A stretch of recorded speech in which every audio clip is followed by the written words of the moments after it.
Good day, this is Ray. Today is Saturday, January the 11th, 2025. And for me, another day of learning and growing. I hope that you, your family, friends, and loved ones are doing well and staying safe and staying warm. It is freezing this morning.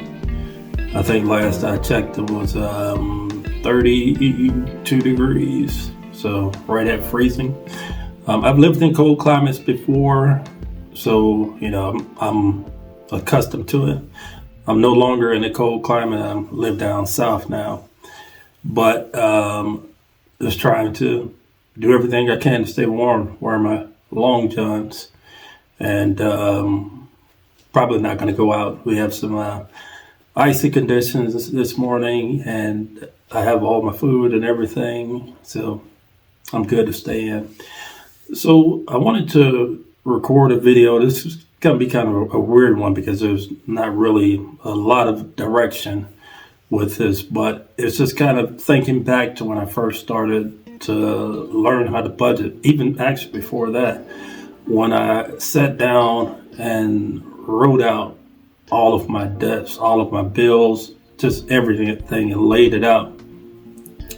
There was a time in my life, going back to probably 2020, when I had a bill for every day of the month, sometimes multiple bills due on the same day in the month.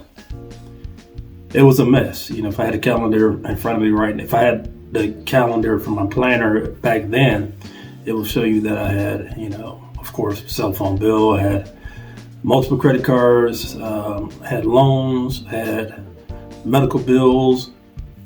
It was just a lot. It was a chaotic mess. Fast forward to now, where I have 13 bills. That's it. Just 13 bills to focus on. It makes a huge difference to be where I'm at and from where I started. So, I wish I could show you that planner. I no longer have that planner of where it showed you each of my bills for every day. It was overwhelming. And plus, a lot of times I was spending 100% of my income just to service debt. It might be a slight exaggeration. I may have had 5% left to be able to buy food, but I'm no longer in that place. I know exactly where I stand. And so I am working on a spreadsheet that I want to share with you. Getting ready to publish a website, not in my budget, and it's going to have resources. But in the meanwhile, before I do that, I at least want to get this spreadsheet ready. So if you've seen my previous videos, I have a breakdown of each one of my debts. Now, going back to June of 2020, it was I didn't really have a detailed breakdown of my debts, and I'll put it up on the screen so you'll have a better look at this. But I didn't have a very detailed breakdown of my debts, but at least I had an idea, that of my medical debt, of my credit card debt, of debts on installment, loans, student loans, and I combined that to have my total debt. Now I have it more detailed. So I have broken down into these categories. I have medical debt, credit card debt, other debt on installment, auto loan, 401k loans, personal loans, student loans. And then I have the combination of that. So with the spreadsheet I'm creating, I'm going to use Excel as well as Google Sheets.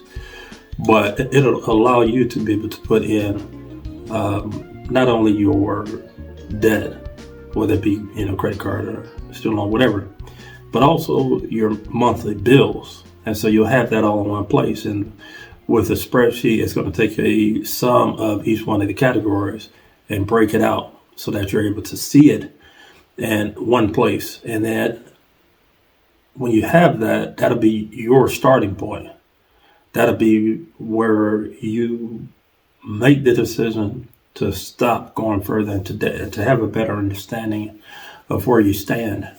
I'm going to have the spreadsheet ready by next week. It won't take me long because I work with spreadsheets a lot. on my job. And, I've been thinking about, it's like, okay, what will make sense? And how can I make this easy for somebody who is just now starting on their journey? Or you may be even in the middle of your journey and you're not exactly entirely sure where you stand. And you want to have a snapshot in time of where you are right now. So once you have that, what do you do with it? Okay, well, you could take a look at it and say, okay, I have way too many bills. I could cut out some of these bills. I have too many subscriptions. I have a lot of credit cards. You may decide to go ahead and pay off some of the smaller credit cards, or, you may want to take a snowball approach to paying it off. Whatever it is, you have to have a starting point. And that starting point begins with, how much do you owe? Who do you owe? And are you current on your bills? Are you behind on your bills? And then from there, you identify your income. So for me, it's a little bit easier because I get paid bi-weekly, yes. Some of you may have variable income where you're doing gig work, or you're doing service. I do service from time to time, so I do count that as income for that month.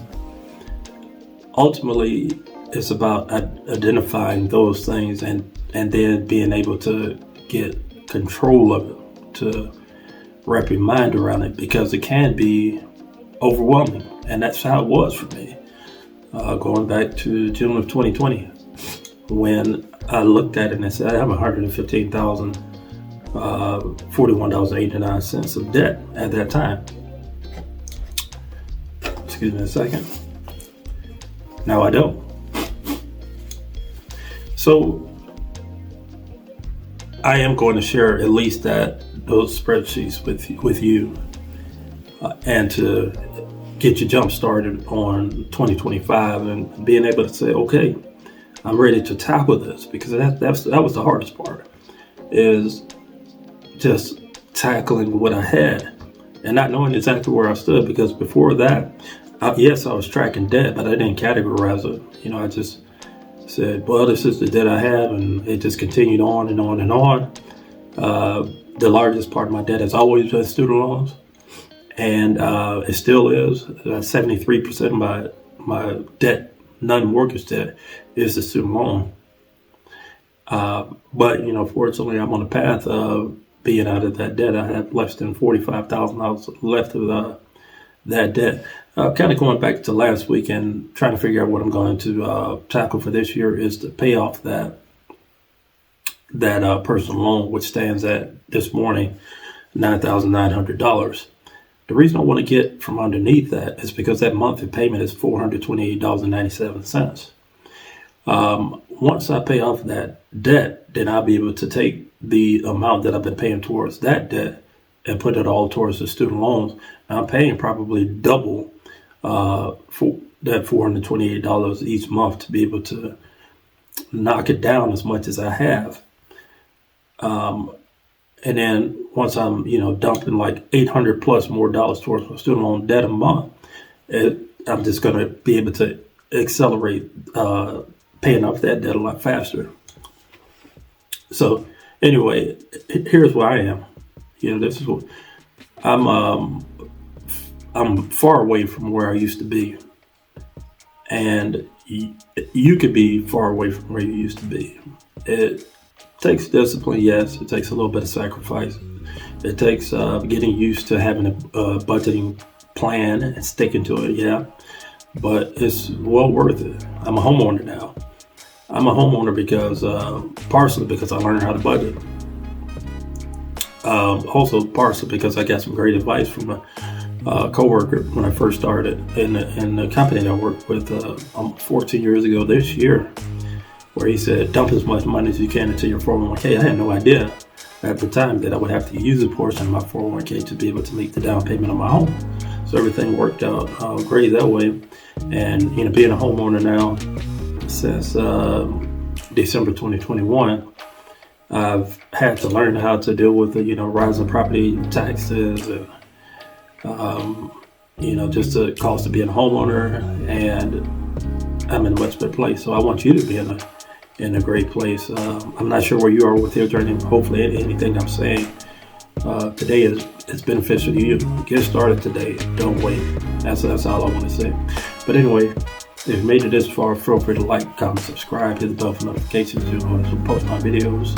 You can find me at youtube.com/@notinmybudget. As always, thank you for watching. You all take care.